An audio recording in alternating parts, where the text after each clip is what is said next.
Hello everyone, welcome back to our channel the Pooja Dubey 1311। आज फिर से हम कुछ नए रेलवे से रिलेटेड क्वेश्चन लेके आए हैं। ये सारे क्वेश्चन प्रीवियस ईयर के हैं। 2005 में भोपाल में ये एग्जाम हुआ था और सारे क्वेश्चन यही आए हुए थे जीके जीएस से रिलेटेड।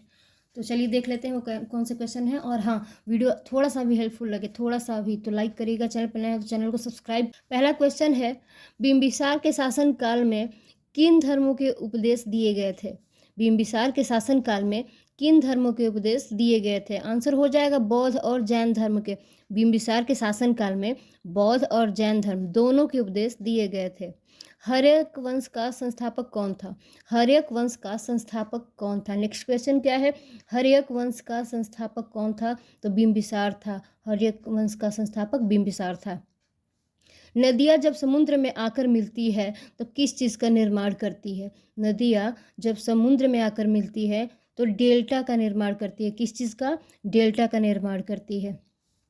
धार्मिक स्वतंत्रता के अधिकार का उल्लेख किस अनुच्छेद में है? धार्मिक स्वतंत्रता के अधिकार का उल्लेख किस अनुच्छेद में है? तो अनुच्छेद 25 में। अनुच्छेद 25 में अनुच्छेद 25 के अंतर्गत धार्मिक स्वतंत्रता के अधिकार का उल्लेख है। राज्यपाल का अध्यादेश जारी होने पर किस सभा की संस्तुति आवश्यक है? राज्यपाल का अध्यादेश जारी होने पर किस सभा की संस्तुति आवश्यक है? तो विधानसभा की। व्यावसायिक कर किसके द्वारा लगाया जाता है? व्यावसायिक कर किसके द्वारा लगाया जाता है? तो व्यावसायिक कर राज्य सरकार द्वारा लगाया जाता है। इंद्रधनुष बनने का क्या कारण है? इंद्रधनुष आकाश में आप लोग देखते ही होंगे, इंद्रधनुष बनता है तो उसका कारण क्या है? तो अधिक बूंदे रहने पर इंद्रधनुष बनता है। आभूषण के कारण सोना महत्वपूर्ण धातु है। सोना क्यों महत्वपूर्ण है? तो आभूषण के कारण, क्योंकि इसका आभूषण बहुत ज़्यादा बनाया जाता है।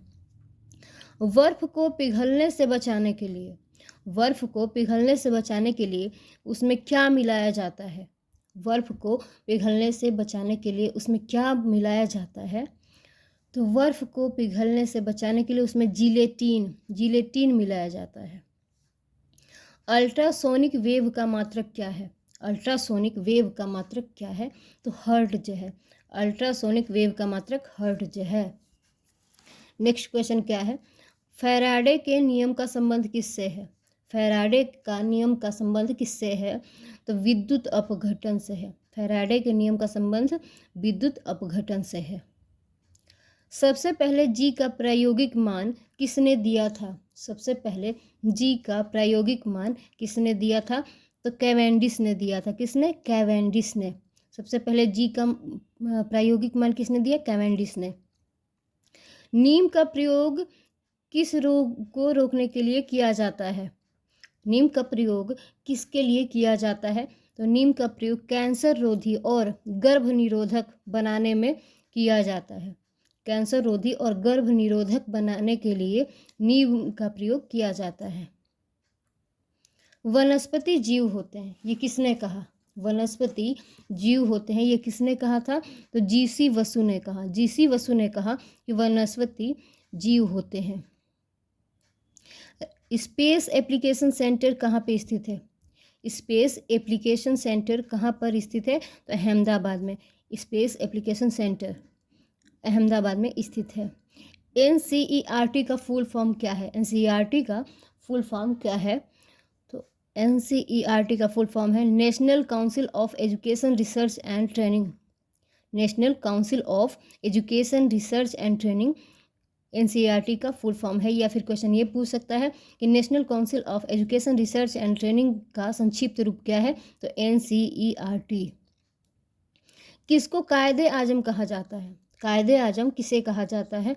तो मोहम्मद अली जिन्ना को कायदे आजम कहा जाता है। मोहम्मद अली जिन्ना को कायदे आजम कहा जाता है। सिक्कों का अध्ययन क्या कहलाता है? सिक्कों का अध्ययन क्या कहलाता है? न्यूमिस्मेटिक्स। क्या कहलाता है? न्यूमिस्मेटिक्स। सिक्कों का अध्ययन न्यूमिस्मेटिक्स कहलाता है। वीडियो अच्छा लगे तो लाइक करिएगा, चैनल पर चैनल को सब्सक्राइब करिए। Thank you.